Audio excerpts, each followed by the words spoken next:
I don't know.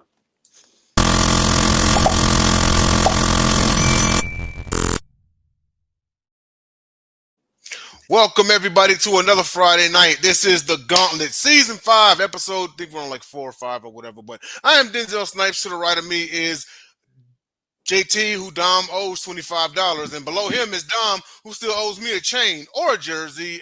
It's anything at this point. What are you, my fucking bookie? I predicted your line. Are you gonna cut off my ear like that dude did to We got a John new Russell? name. We got a new name. We got a new name for you. It's called In Debt Dom. Oh, I figured you'd go delinquent for the alliteration, but you still kind of hit on it. I sentenced you to Stouffer's lasagnas until you pay your debts. Nothing more. I nothing sentenced less. you to wearing a Chargers jersey. Oh. Yeah, And you got to eat the lasagna while wearing a jersey. I would have bought. I will waive the $25. I will waive the $25 if you wear a Chargers jersey on the next show. I actually don't have one, and I've wanted a powder blue LT It's one. That's one of the ones that's been on like my list in my head for like 10 years. And every single time I order, I'm like, fuck, why didn't I get that LT jersey? Oh, and Dom, I tended to show this to you backstage. This is surprisingly fire. No, it's not. What is it? For one, it's awful. It's For Faygo two, Bubble. when did y'all get Faygo in Texas? Oh, we've been had Faygo in Texas. Really? We had Why you a lot asking of so many questions? Yeah. Dude, I didn't think it made it anywhere outside of like Michigan, That's an inside joke. Ohio, Indiana, maybe Illinois, Kentucky for sure. That's an I inside had no joke. idea. That's an Good inside for joke. you, Faygo. Quality product. Because back in the day, there was these two YouTubers. One of them was an Eagles fan, and one of them's name was E-Rock. And this guy was named Copizzle. He was this Giants YouTuber. And he always recorded videos of him talking to his wife, calling her baby doll. And then he revealed that he was going to, the bet was if the Eagles won, he was going to show his wife on camera. And he did, but she was wearing like a weird mask or something that covered, it was like a Halloween mask. So technically, like he showed his wife, but come on, bro. Like we know that he was welching on that. So that's how he got the showed name. his wife, but he didn't show his wife. You can't tell me that So shit he's the doesn't taste Welcher. like plastic. Have you had the other Yeah, one? again. The other one that came out Chug, on that one? chug, I forget chug. what it's Okay, called. hang on a second. Don't drop the bottle like Derrick Henry. Is he froze? Yo, did he just freeze up? Yeah, he can't possibly, He like, did. even if he was downing that 24 ounce, it would have Damn, been gone dude. by now. There's That's a lot of soda hilarious in that shit. freeze.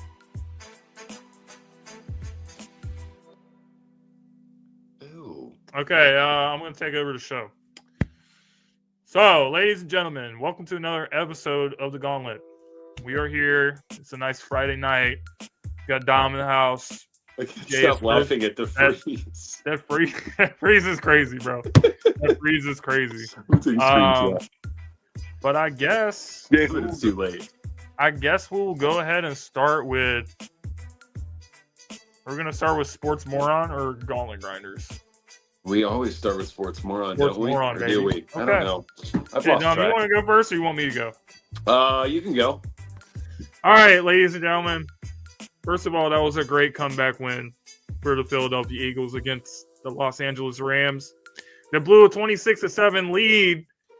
Jordan Davis with the game-winning return block field goal.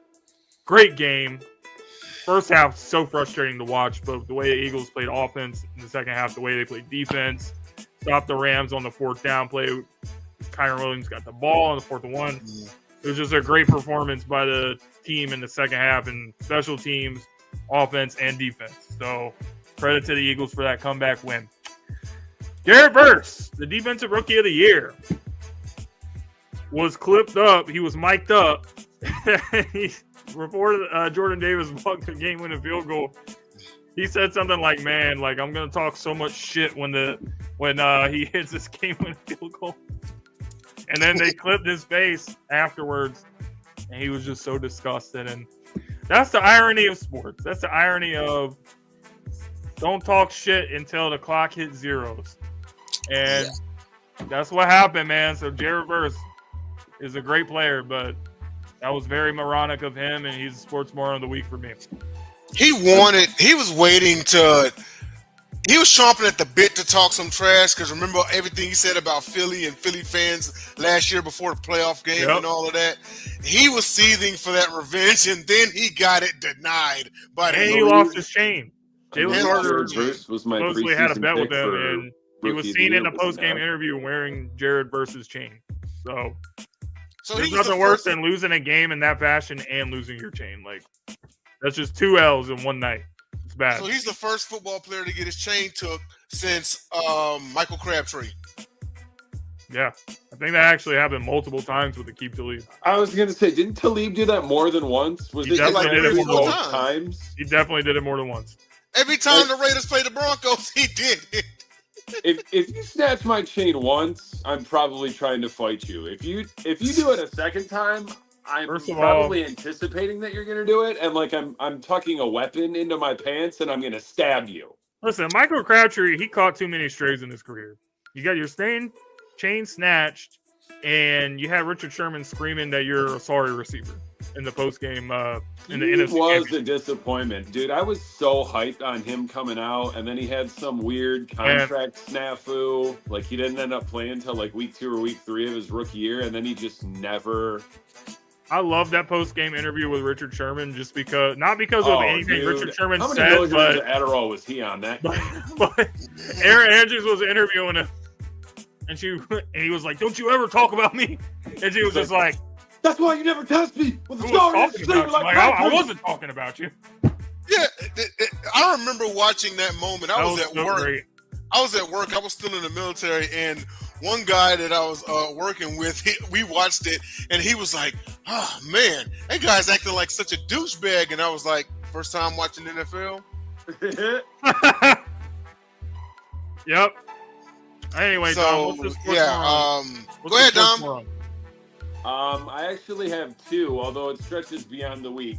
For the week, I can say New York Giants head coach Brian Daboll for just now taking the starting job away from Sierra's husband and giving it to Jackson Dart, because what the fuck was the point of those first 3 weeks? Like, you could already be 3 weeks further along in the progression with Jackson Dart. But beyond that, I don't even know how to say this dude's name, because who gives a fuck about anyone related to the Giants? Their GM, is it Joe Schoen? Is it Shane? Is it Schoen? Shane? Joe Schoen or whatever. Joe, yeah.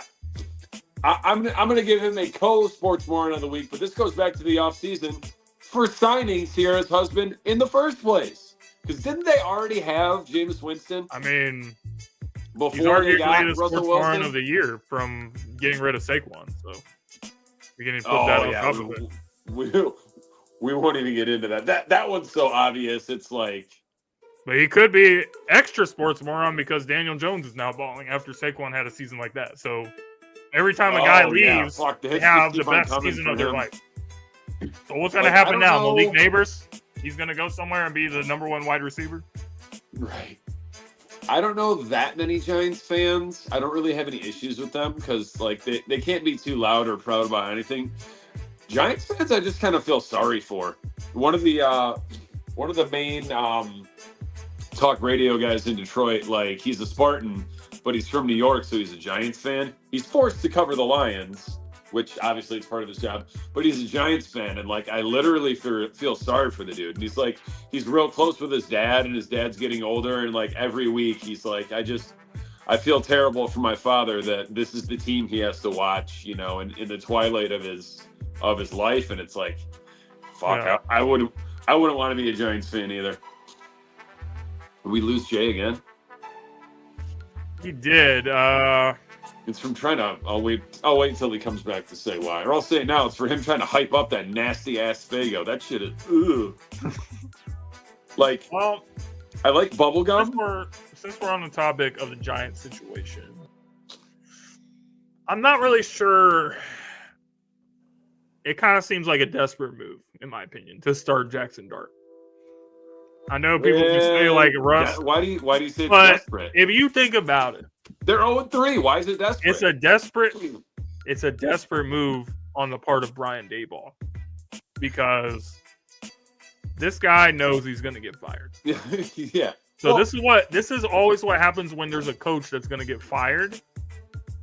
They go to the rookie quarterback. It works to try They go to the rookie quarterback. They go to the rookie quarterback and they put all the pressure on his shoulders to say, "Hey, okay, now you got to go play good, so I can. You got to save my job." So we don't know. We won't know until we see the guy play that Jackson Dart is ready to be a starting quarterback in the NFL. And we've seen that the Giants has much bigger problems than the quarterback. Everybody blamed Daniel Jones for all the Giants' problems. But now we're seeing that he wasn't really the problem because what he's doing in Indianapolis right now. Yeah, so we'll get to in a minute. I don't think Jackson Dart going to change everything for the Giants. So I feel like this is desperate from Brian Daboll, and I don't think it's going to be the best situation for this guy, to be honest. Well, I think it's as good a time as any for. Well, I don't know, because it's like you bring Russell Wilson in. Russell Wilson in. You give him the team captain patch. You put him up there as the leader. It's like, what was all of that for? If you're gonna start Jackson Dart right now, what was all of that for? You may as well have just made him the starter week one and not even brought in Russell Wilson, because now you got to pay Russell Wilson and everything. It was just a waste. However, it's bigger. Go ahead, Dom. Well, if you think about it, Russ had that 1 year in Denver. It didn't go well. Sean Payton was like, "Fuck you," and then he got the GM to be like, "Will you please pay this man to go away?" Then he goes to Pittsburgh, starts the season off injured. He plays a handful of games, and then Mike Tomlin's like, "I'm gonna go with Justin Fields." I think they wanted a placeholder for Jackson Dart because I don't think they really want to start him right now. So James is probably right. It probably is a move out of desperation because, how often? Who's the last rookie quarterback that came in and was just good instantly?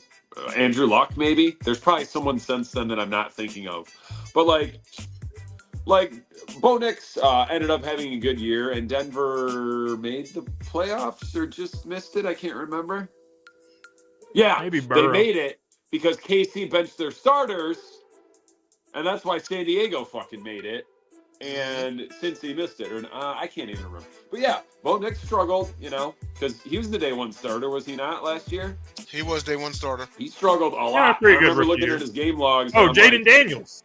Jaden Daniels. Yeah. Okay, yeah. There you go. I see. I've already forgotten about him because I don't trust it. I don't trust anyone's resume after 1 year. Looking at you, CJ Stroud. Yeah. No, not mad at that. Take one bit. And then you said quarterbacks who were good instantly. Andrew Luck, ironically, the same year, Russell Wilson. Look what Russell Wilson did. He won 12 games, 11 games, and then the next year won a Super Bowl. So there's that. This is actually proving more and more that the 2022 season was a fluke season. Well, yeah, it was a fluke season. I know they had Saquon still and everything, but you haven't been able to do anything since then. People were thinking like, "Oh man, the Giants are back. Brian Daboll's the greatest thing since sliced bread." And then it's like they came crashing back down to earth real quick. They let crashed and clawed their way into the playoffs, and then they fucking beat Minnesota in the first round. Yeah, but the year after that, they won like 4 games or something like that. It was like 4 games. Yeah, they came right back down to earth. They had that playoff win at Minnesota. So, and it's crazy because the narrative. We're gonna get to this guy here in just a minute. Because the narrative was you paid the wrong guy and you let the wrong guy walk, right? And now it's like the guy you paid that was wrong is actually flourishing, and you seen what the guy you let walk do last year. Right. So, yeah, it's a cultural problem. It's a coaching problem. They're Rutgers University wearing blue. That is my take on it right there. I like Wandale and Neighbors, though, but and there's a Scatterboo, that battering ram. And that's the thing that hurts also is their offense has talent. It has talent. It's just their something going on. Their D line is really good. Mm-hmm. There's talent Brian on that Burns, team. They got there's Dexter no reason. Lawrence. Yep. There's no reason that they should only be winning 4 or 5 games. It's something going on to where I think Daboll's lost that team. Plus, didn't Joe Schoen, whatever the fuck his name is, Joe, didn't he get hired since Daboll's been there? Joe Judge?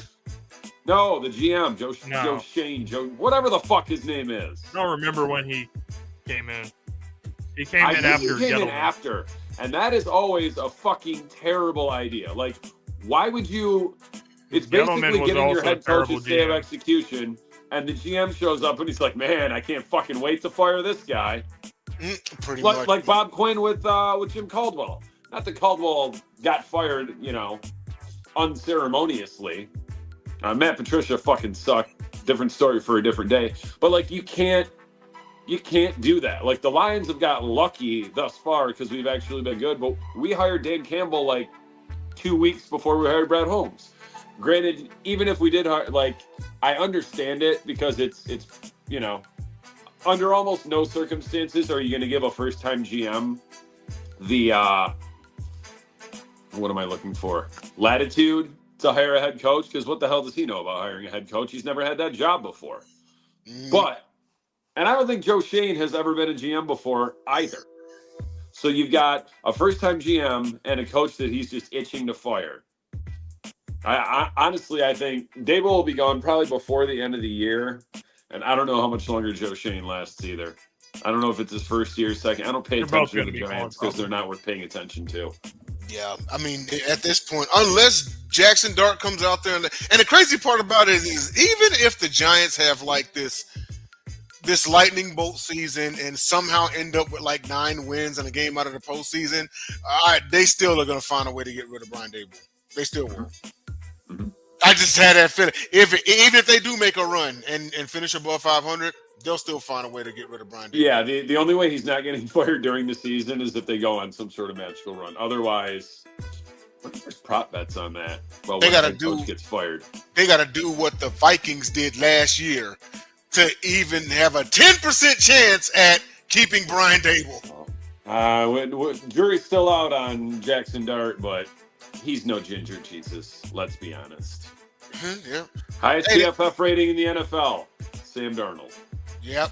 Hey, did you guys do Gauntlet Grinders while my internet was being stupid? No. You know why your internet went out? It was for hyping up that nasty bubblegum pop. Did you try the other one yet? That one's maybe worse. I tried a light blue one and it was terrible. Yeah. Oh, it was That cotton was candy, right? No, cotton candy's a different flavor. It was something else, man. It was horrible. Yeah, I'll take a picture of it and send it to you. Oh, it's supposed to be Superman ice cream flavored. Yeah, it's just an insult to Superman ice cream. Yeah, but all right, and when we return, it will be Gauntlet Grinders Week 3. So stay tuned, and we'll be right back.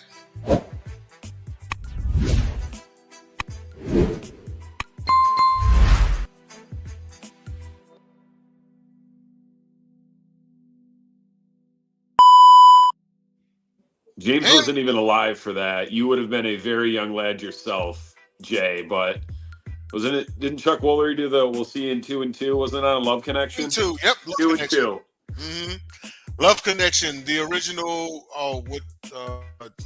It's like the predecessor to the dating apps now, I guess you could say.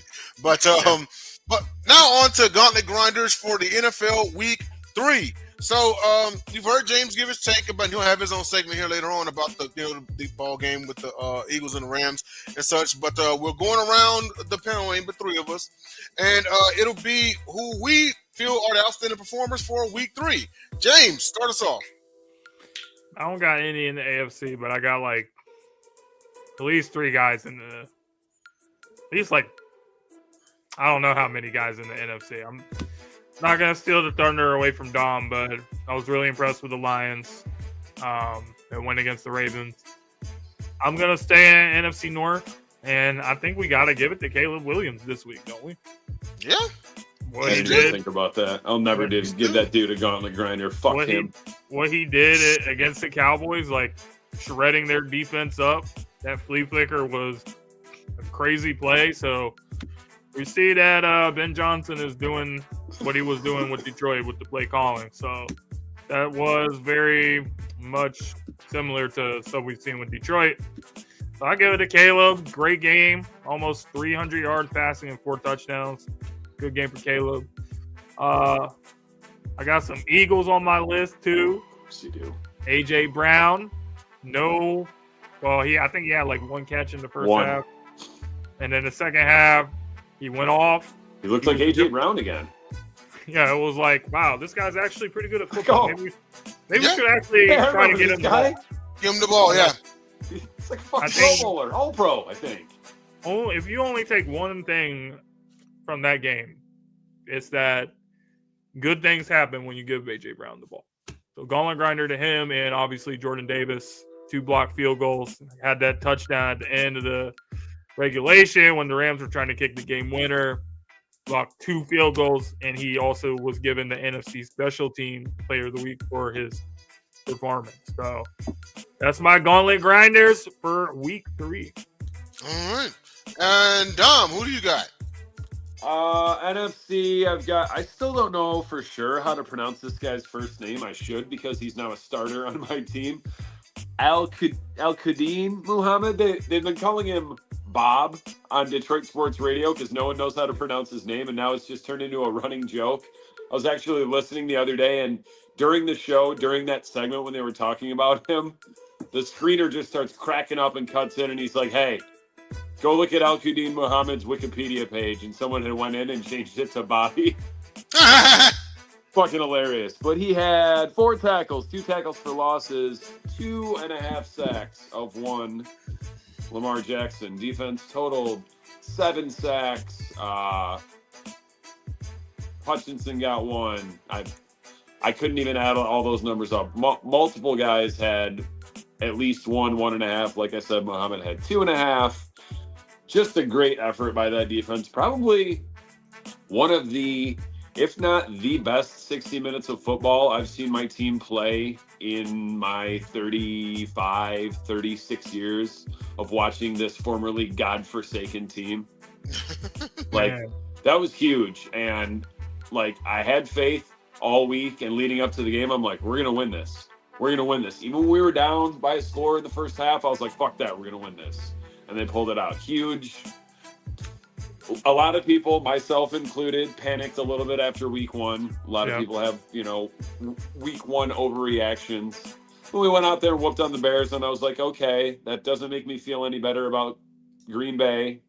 We went belt to ass against Chicago. That's what you're supposed to do to a team that's been in last place for 3 years and 3 weeks. AFC, Jonathan Taylor, another spectacular game. 17 carries, 102 yards, 3 touchdowns. That dude is on a mission right now. I think it's been a huge help to Daniel Jones. Not that Daniel Jones didn't have, a pretty good running back when he was in New York, but he's got a better O-line, a better defense. Weapons are about a wash, but I think he just needed to change the scenery. I think no matter how good or bad that guy played in New York, I think it kind of got in his head about, being a bust, even when he played well, looking like a bust because he was taken in the first round. Yes, he was a reach. Yes, he's a quarterback from a basketball school, but it's crazy what a change of scenery does. So shout out to Indiana Jones and the Colts. I just got one thing to say about the Lions. I feel like there's so many guys you could give the Gauntlet grinder to that game. Amon-Ra had a great game. Jared had a great game. Montgomery had a great game. And I know they gave up a lot of points, but the defense was able to stop Lamar on the key plays and force another Henry fumble. Those three and out, or those 3rd and longs when Lamar kind of escapes. They did not let him escape. So the Lions turnovers on downs, a goal line. They did what they had to do to win that game, and it was really impressive. We're back. Well, it's not we're back. We never fucking went anywhere. Meanwhile, Green Bay lost to the Browns, so there's also that. Yep, definitely a weird first 3 weeks of the season, because you figure, the Lions had they had a no start to the season in week won. But then you look at Green Bay and they beat a possibly hobbled Commanders team, and then they lay a complete egg to the Browns. That leads to my first gauntlet grinder. I'm actually going to give it to running back Quinshawn Jenkins, 18 rushes for 94 yards and a score. He probably now that was the Browns defense that game. That was the Browns defense. But Quinshawn Jenkins was probably their best offensive player, and 94 yards and a score is a good day for just about anybody in the NFL. So great job. Props to the Browns for upsetting the Packers. Thank you, Browns. And then my my NFC gauntlet grinder. I'm actually going to give it to two people here. So I got Baker Mayfield grinding out in the win against the Jets, 29-27. He was 19 of 29 for 233 and a touchdown with a passer rating of 101.7. So Baker Mayfield is keeping things rolling there. And then also I'm going to give it to, and I'm going to be the one to mispronounce a name here, Chav Smith-Wade, defensive back for Carolina, an 11-yard pick six as a part of a 30-0 shellacking of the Atlanta Falcons. So I'm going to give it to him on that game. That was a great win by Carolina. And like I said, Carolina wins the games they need to. It should be between them and the Buccaneers. You want a stat from that game? Hmm? The Falcons never breached Carolina's 30-yard line that entire game. They never did. That is insane. Falconing will always be better than Chargers charging. Yeah. I mean, they've both got an equally long history, though, at this point. Yep, pretty much. Well, yeah, but at least the Chargers won't have 28-3. Yeah. That right there, you can't. I don't think anything will ever overcome that. It won't. I mean, the Chargers did allow that comeback to Jacksonville in the postseason, but now 28-3 is legendary. And I went to bed at halftime like, don't worry. Even if they won the Super Bowl, nobody would forget the 28-3. Yeah. Well, we mentioned them a couple of times, and now it's time to get into the actual topic here. So, Colts quarterback Daniel Jones, currently this season is at a 71.8 completion percentage, 3 passing touchdowns, 3 rushing touchdowns, no turnovers. First quarterback in NFL history to start his first 3 starts with a team that way. The Colts start the season 3-0 for the first time since 2009. So, is this a renaissance year for Danny Dimes? James? I think it is, man. I think he's comfortable. I think that working with Shane Steichen, you remember he was the offensive coordinator with the Eagles the first year they went to the Super Bowl and lost to the Chiefs.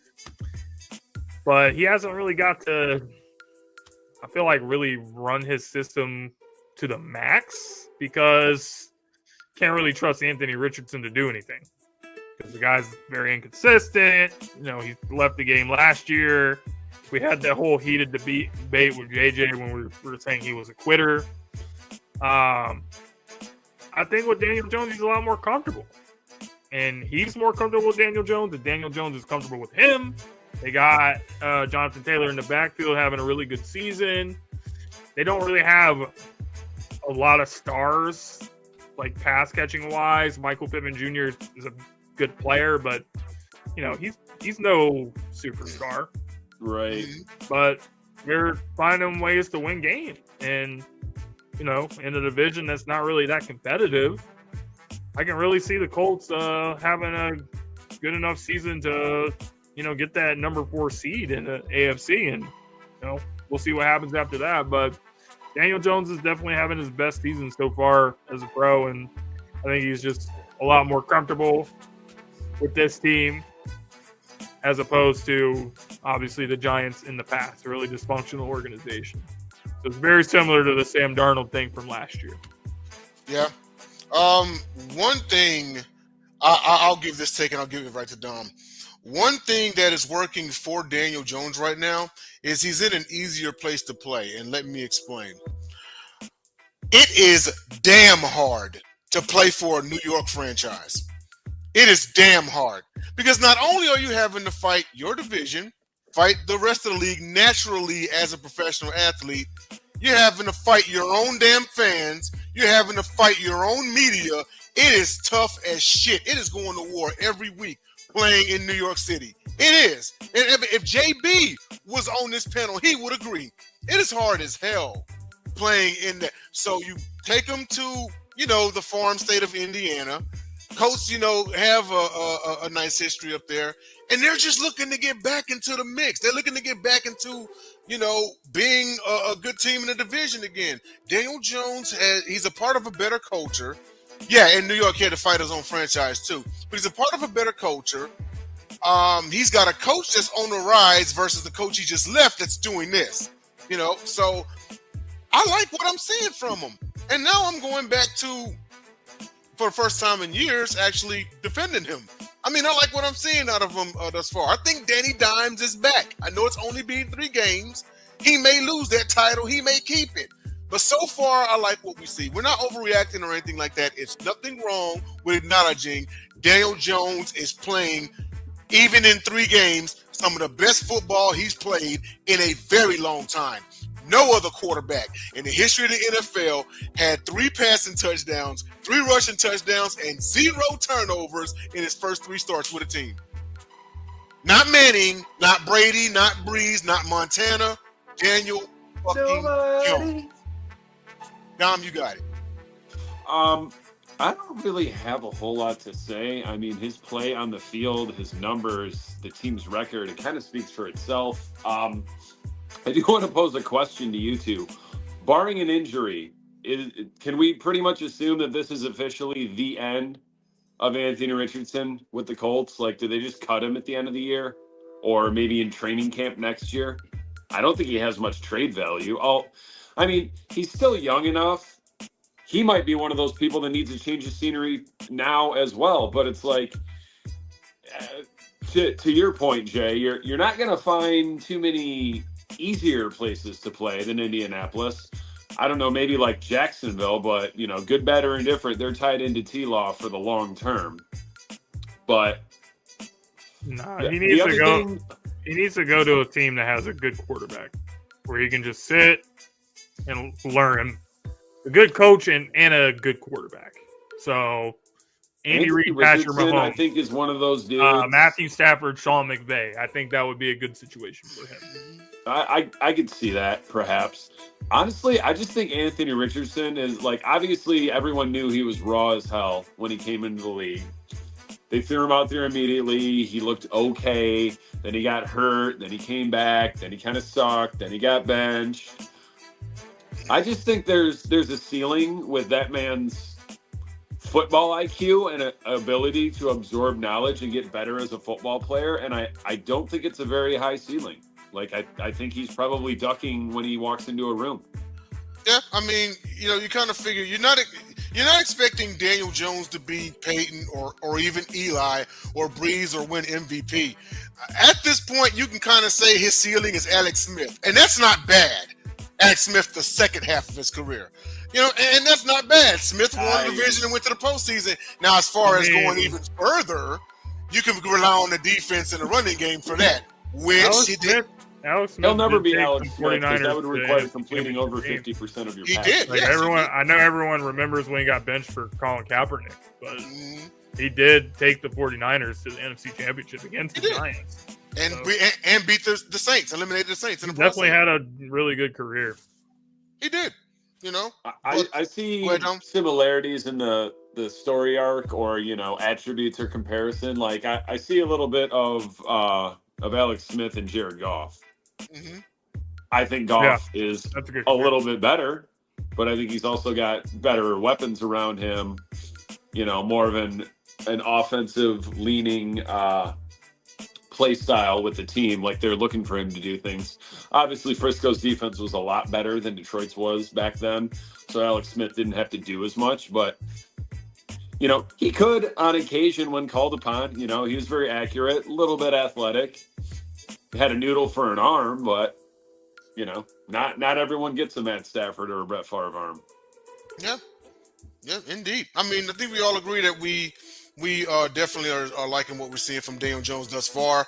And here's to him, potentially having a good season. When we return, JT, it's your time to shine, man. So when we come back, it'll be JT's segment because he has a lot to say about his own team. Stay tuned.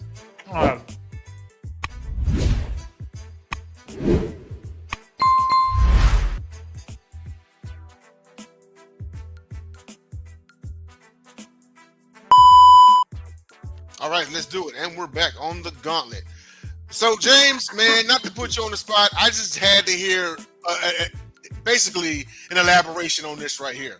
Because you're in the group chat and, everyone's telling you, hey, man, your team's finding a way to win. But you're like, man, we 3-0, and I don't know about this team, man. So we need to hear your sentiments, man. These are the defending champions, and they found a way to be 3-0. You know what I mean? So on a scale of 1 to 10, what's your confidence level about the Eagles right now? Just say whatever you got. It's a lot higher than it was after what I saw. After what I saw in the second half, it's a lot higher than I was when it was. But what I will say is there needs to be consistency. There needs to be consistency on the offensive side. No, Bacon Grizzler, a poor man's Malik Willis, which is what I called him when he came into the draft. But guess what? You're not even fucking Malik Willis. Sorry to cut you off. Damn, that's messed up. But to be honest, there just needs to be consistency on the offensive side of the ball. You can't have games where A.J. Brown gets 3 targets or something. And it doesn't really do anything. You saw in the second half, Eagles basically did whatever they wanted offensively. They moved the ball up and down the field with ease, got the ball to A.J. Brown, got the ball to Devontae Smith, Goddard. They got to spread the ball around to these guys. We understand how good Saquon Barkley is, but we're not the Tennessee Titans with Ryan Tannehill. Let's just hand the ball to Derrick Henry for 30 times. Saquon is great, but there's too many good players on this team to not utilize them to their potential. And we saw that in the second half, that when this team is doing that, it's not really easy to stop them. And then I think defensively they are playing pretty well. They haven't allowed a 200-yard passer yet this season. They held all 3 opposing quarterbacks, Patrick Mahomes, Dak Prescott, and Matt Stafford, under 200 yards. So that's pretty good. They're not allowing crazy amount of points. They allowed 26 to the Rams. Then you allowed 17 and 20 to the Chiefs and the Cowboys. So I think the Eagles are definitely able to be one of the best teams in the NFC, but there has to be consistency from that standpoint. You can't put Jalen Hurts in a straight jacket. You got to let him cook. And we saw what he did in the second half, 200 yards in the second half alone. So if you actually let the guy play, get the ball to A.J. Brown and these playmakers, good things happen. Yeah. Good teams find a way to win. It is what it is. And it's not like they were down 26-7 to a bottom team or anything like that. It was to the Rams. It's the same good team that the one that I've had favored to win the NFC West this season. A team that, Stafford, old man Stafford, still lighting them up. The Eagles, in my opinion, they played a 4-quarter game. Because even though they were down 26-7, they never folded. You have to show resiliency sometimes, because not every game is going to be a blowout. Not every game is going to be a comfortable win. You may have to come from behind and do it. Jalen Hurts showed he can lead a comeback. Is this his biggest come from behind win to date? From 26-7? I think it is. Probably. I'll have to think about it. He did have the 4th quarter comeback against the Panthers. That was in 2021. Mm-hmm. That was rookie. Game on the line. Bottom line is, if the game is on the line, I trust Jalen Hurts to get it done. And he's shown that in his career. So, Super Bowl MVP.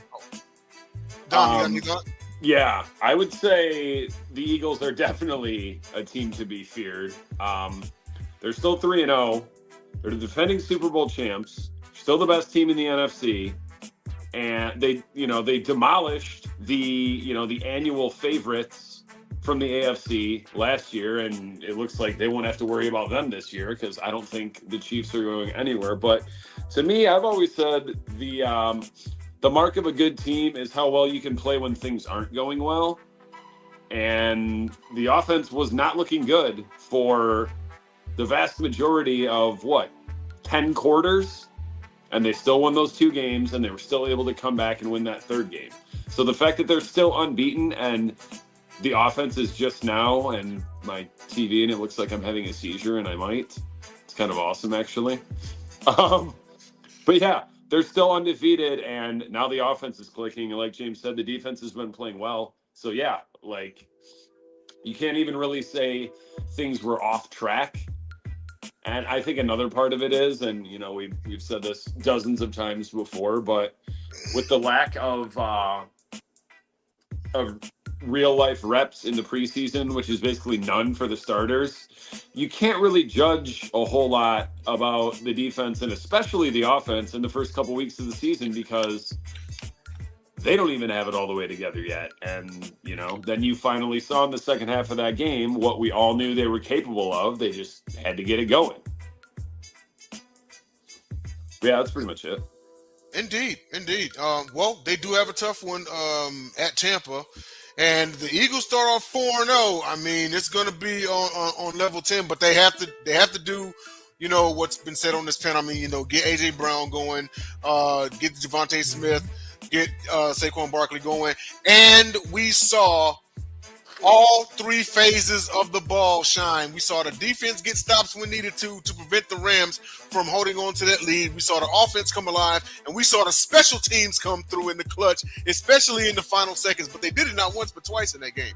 So, yeah, shout out to the Eagles on that one. Before we move on, I just want to remind everybody to follow us on all of our platforms. You are watching us right now, likely on Sideline Sports YouTube and also on Gauntlet Sports Media YouTube. We're also on Facebook. We're on X as well as on Instagram. And we have two accounts on TikTok at Sideline Sports and at Sideline One Sports. All right, so next topic, we'll get into this one. We kind of had this one before the show. So Colorado football head coach, Coach Prime, Deion Sanders, he commented on the Ravens and Eagles drafting quarterback Shedeur Sanders. James, I know you had a lot to say about this one. So you guys saw the interview, or maybe you haven't, of the New Heights podcast with Jason Kelsey and Travis. And Deion was a special guest on there talking about Shedeur Sanders. And he spilled the beans and revealed that the Baltimore Ravens and the Philadelphia Eagles called in regards to being interested in drafting Shedeur Sanders. Now, is that true? We don't know. We don't know. He could just be saying, like, these teams wanted his son, and it's whatever. But he essentially was saying that he told them that he's not interested in having his son be drafted there, basically because he's not going to start. So I have a big problem with this. The reason why is, since when are we above learning? Because not every quarterback that was successful came in and was starting from day one. Right. You had Aaron Rodgers that started. He didn't become the starter until 4 years. You watched Brett Favre for 4 years, and then he became one of the best quarterbacks of all time. Mm-hmm. So you have Jalen Hurts, that's a Super Bowl MVP, and Lamar Jackson, that's a multiple-time league MVP. Some people were even pissed off that Josh Allen won the MVP over him last year. So this is two guys that I think would be a pretty good situation for a guy like Shedeur Sanders to come in and learn from these guys in a couple years. And who knows? You never know. Like, Lamar Jackson can get hurt. Jalen Hurts can get hurt. And then you get an opportunity to run the team and showcase what you got. And even if these guys are, you know, the franchise quarterback, you showcase your skills. Like, some teams will be calling, hey, like, what you want for Shedeur? And then you get your opportunity. Yeah. You never know what's going to happen in the NFL. So to basically stick your nose up at the opportunity to come in as a backup to these guys, I just don't think that was very smart for Deion to put this out there, because his son already had a reputation of being a little bit arrogant, and we kind of see the apple doesn't fall far from the tree as far as that's concerned. And just to wrap this up, you're saying all this about how you didn't want to go to a team you're not going to start. Not only are you not starting with Cleveland, you're also not the second string. So in the end, how is this situation better for Shedeur? So that's all I have to say. Dom? First of all, whether or not, if there's even a shred of possibility that this story is true, A, it's fucking ridiculous. But B, it doesn't surprise me. That sounds exactly like... I told y'all, LeVar Ball effect. And remember what I said before the show? Now I'm going to say it right now because he brought up a good point. Go ahead. I said before the show, I said, sooner than later, if he knows what's good for himself and his career, Shedeur is going to have to start... Chill out, Pops. Shut up, Pops. I'm a grown man. This is my career, not yours. I get it on your son, your prime time, but I'm trying to be my own man. But, you know, the funny thing is, for all those people who wanted to bitch and moan about how, you know, Shedeur, it was just an insult to him and, you know, everyone on earth and everyone with, you know, sense or sensibility that he dropped so far, that motherfucker, for one, got drafted right around where he actually should have, because if he was you know, blind resume, if he was just quarterback A and not the son of Deion Sanders, and you looked at his numbers and his one-loss record in college, no one else with those kind of numbers or lack thereof would ever fucking go in the first round. Yeah. And not only that, I don't have any big problems with Shedeur Sanders. I'd like to see him maybe turn into a good pro and maybe tell his dad to shut the fuck up. But honestly, he got drafted right where he should have, to that poverty franchise, that fucking clown show, quarterback carousel, Cleveland Browns. And now he's going to have to sit and wait. I don't think Dylan Gabriel is any better of an option than he is, but Kevin Stefanski does not appear to agree with me, because right now and for the foreseeable future, Shedeur is quarterback 3. I think he will get some run eventually at this point, but he's not next in line if Flacco gets hurt or is ineffective or they just want to make a change or whatever. But I mean, I could go on about this for days and days, but yeah, just sit and wait your turn, Shedeur. And if you know what's good for you, tell your dad, butt the fuck out. You're not helping. Fair enough. And so when we return, it'll be our non-sports topic. So stay tuned. We'll be right back.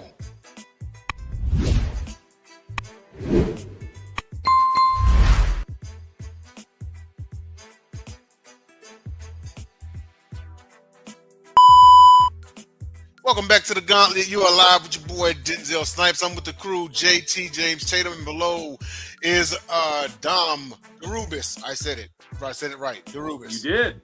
I said it right. So don't be on my neck today about it. I said your name right. All right. The Rubik's Cube. Dom, what was the one? If you want to say it wrong, you got to say first you get the diamonds, then you get the rubies. The rubies. Well, so it's time for our non-sports topic, and this is dedicated to the sneakerheads out there. So, name one classic shoe or sneaker that you would like to see resurrected. Which one you would like to see make a comeback and get back in style again? I'm actually going to start with Dom this time, man, because I don't know what your sneaker collection. We know what your jersey collection was looking like, but I don't know what your sneaker collection was looking like. You know, what shoe would you like to see make a comeback? Oh, hell, you can pick several. Yeah, on you, Dom. My shoe collection is still very strong. I just kind of got out of the shoe game. I'm sitting here looking at like 8 pairs of shoes on my floor that I've worn in like the last week or so. I could go downstairs and show you 60 more pairs that I haven't worn in months, a couple pairs that I've owned for years and have never worn. Plus, I never go anywhere. Even if there's snow on the ground and it's less snow than the depth of my flip-flop, I'll be in flip-flops and some fancy, you know, fucking Reese's Cup socks or something like that. But anyways, the one that I really want to see get brought back, they actually brought it back, but they hoed us badly. I still tried to get them just for the nostalgia. What were they called? Air Zoom Jet Turf, Barry Sanders' shoe. When he played for us, the colorway was a lion. It was Honolulu blue, silver, had like a sparkly silver strap. dope ass shoe and great football turf shoe because Barry wasn't no hoe. He wasn't going to be wearing any substandard turf shoe on that pool table up there in Pontiac they demolished. R.I.P. Silverdome. But the worst part about it is they brought them back like 5 or 6 years ago. I remember the drop was on Christmas Eve. No, Thanksgiving. Because I remember I was in Hamtramck with my folks at the bar watching the football game, and I missed out on the drop, but I was already pissed because when they brought them back, they looked totally different. Like, it was cool. They had a Lions, not the lion, but like the script print, whatever, the Lions thing on the spat strap, but the blue on it was not anywhere near Lions blue. A matter of fact, the whole shoe in general, it looked like a fucking cowboy shoe, and that shit made my blood boil. I wasn't even mad when I missed on that drop.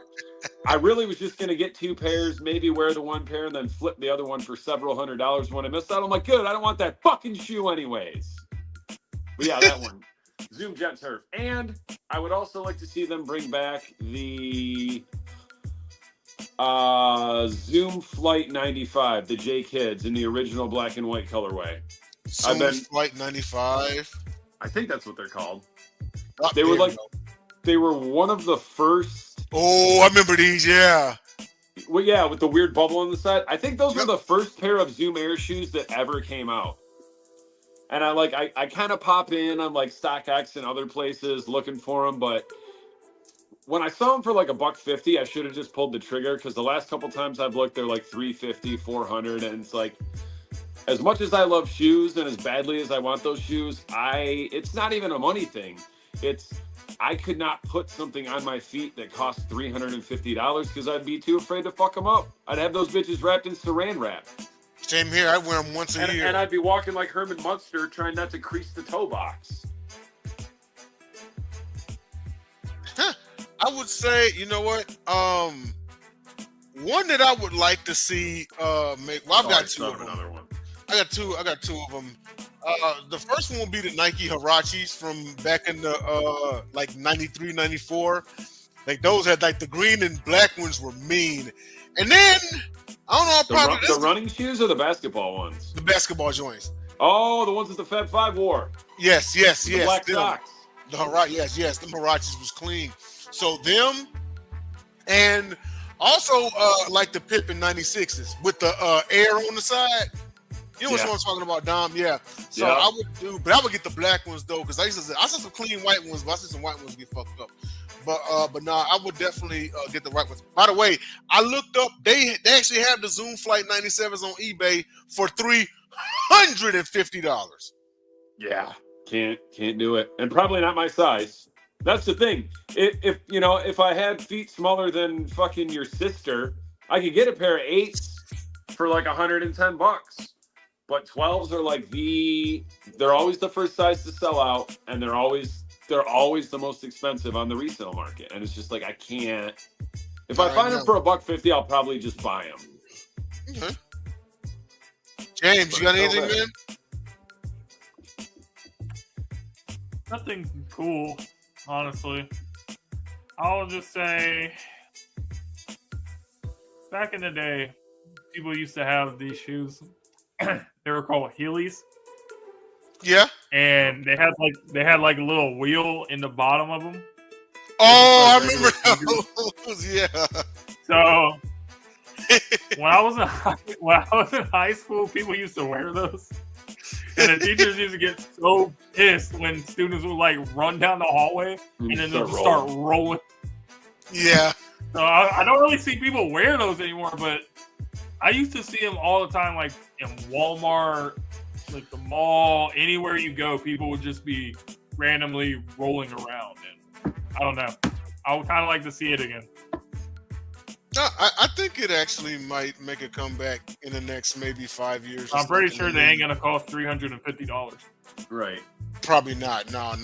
Everything eventually comes back, even shit that shouldn't, like bell bottoms. Now they just call them boot cut or flare or whatever the fuck. To be fair, the bell bottoms that did come back were Jinkos, and those were widely popular. Those weren't even bell bottoms. Them shits were just like fucking 2 garbage bags made out of denim. I think the I've first seen people wearing those lately. I don't think they're actually. You can get a pair of them for like $30. They did bring those back out. Like you can go and buy a new pair of Jinkos right now that aren't vintage. Yeah, James, you said they're what, $30? You can get a pair of Heelys for like $30. Oh, Heelys. Oh, okay. Like shoes with that mechanism or Heelys brand. The Heelys brand. I don't know. There's probably other brands too. At this point, they would rather take $30 for a pair than $0 for 0 pairs. Yeah, indeed. They'll come back though. What's a pair of shoes? Name a pair of shoes that you will never wear, no matter what. Never. Actually, there's a couple pair of LeBrons that I would rock if somebody like gave them to me or I got a super cheap deal. I know my answer. You'll never see. Do they make the Angel Reese shoes for guys? That one. Are they just women's shoes? Hold on. I don't give a fuck if I never have kids. I'm not wearing none of those dad New Balances, the white ones or the Nike ones. The Air Monarchs? Those the dad shoes. Hell to the no. Hell no. At some point, you got to get a pair like just a clown. Like Tyler has a pair, but he didn't buy them until he was a dad. Until he was a father, yeah. I seen a video of this he guy. Put that picture up and they were like brand new. And he had showed up to the hospital.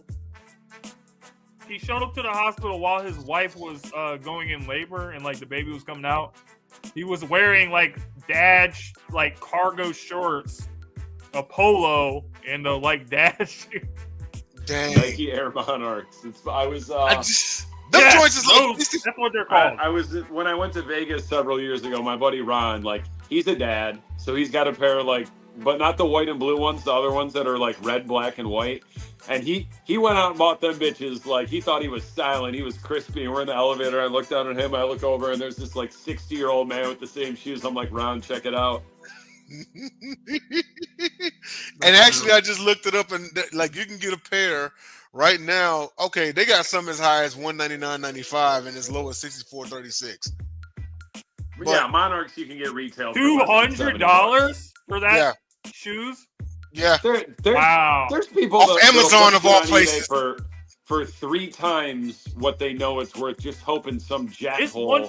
It's one thing to wear those. It's a completely another thing to spend $200 on them and then wear them. Like I said, there's no way in hell a pair of those have ever sold for $200. You gotta be a sick not individual. even and you can't even call them dead stock because they still make them. You couldn't even sell a brand new pair from the early 2000s for that much. I don't know. Some rich dad out there. I mean, the New Balances. I don't have a lot of pissed off dads watching this show. I don't have anything terrible against them, but the reason I won't wear a pair because we got issued those in boot camp. They issue everybody a pair of New Balances to run for PT. Yeah, the solid white. Not wearing them. Yeah, I like the old school 70s ones, the running shoes that come in all sorts of crazy colors. Those I would wear, but the dad ones, the ones that look like Monarchs, but they have an N on them instead of a blue swoosh. Hell yeah. Hell yeah, bacon.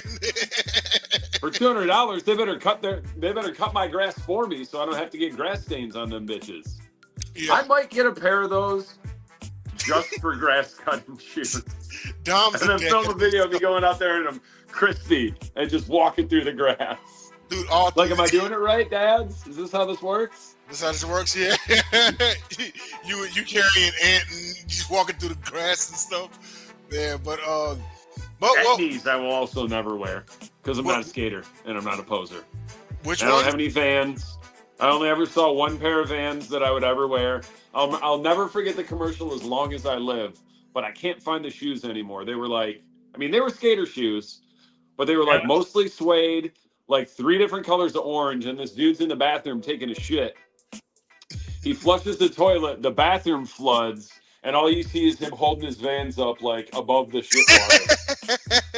Save the shoes. As a grown ass man, you will never see me in a pair of Crocs. ever. Oh in yeah, my life. Crocs, of course. Well, that goes Crocs. without saying. Now, see, I can't wear That, Crocs. that's why I worry. I see grown ass men wearing Crocs all the time, and I'm like, bro, you got to have some respect for It's yourself. like the shoe of choice for kids in like grade school now. Now, see, the reason My ex-girlfriend bought me a pair. I've never worn them. I never will. I had them on my feet, and I literally took one step out of the house, turned around, went back inside. I'm like, I can't. I won't. Now, I I refuse. won't wear a pair of Crocs because when I worked at the prison, they issue those to the inmates. So no, I won't be wearing any Crocs. I know they got different Crocs? designs. Yeah, they got issued a pair of Crocs. They were orange.